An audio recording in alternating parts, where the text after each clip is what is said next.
Hi everyone. So Mental Health Monday. It is a month of mental health for the month of May again. So we're gonna kind of go through boundaries today. So many people know what the word boundaries mean, but they really don't know what they are. So like maybe you're like, yes, I know boundaries, but I don't have any um, type of thing, or haven't thought enough about it to set that boundary. You might think of a boundary as something kind of like a property line or like a brick wall to keep people out. But in reality, boundaries are a way that we take care of ourselves.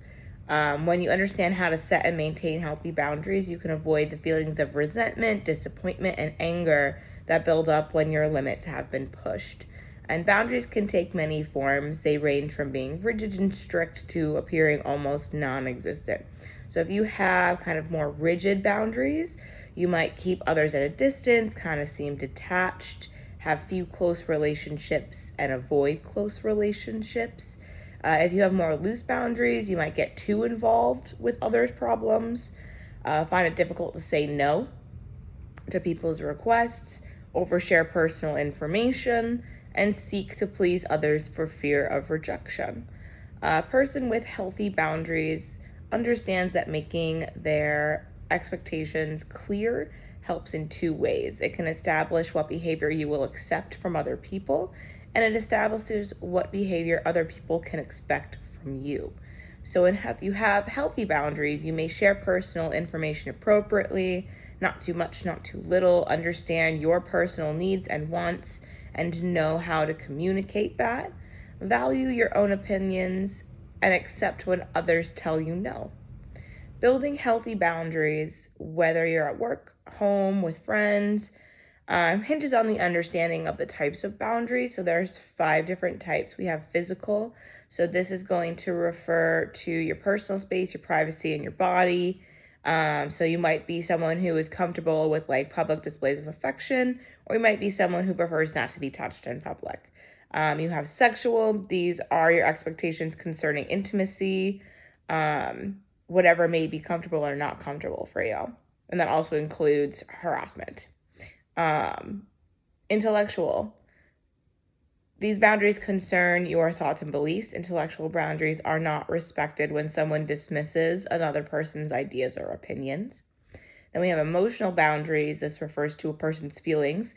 You might not feel comfortable sharing your feelings about everything with a friend or a partner, and instead you prefer to share gradually over time. And then we have financial. So, all about money. If you like to save money, not spend it on trendy things, you may not want to loan money to a friend who does that, and that type of thing. We all have different types of boundaries. So, kind of how to set boundaries is you want to define. So, identify the desired boundary. So, maybe someone speaks to you in a way that you don't like, then you can communicate and say what you need to say and say, hey, I do not like the way that you spoke to me.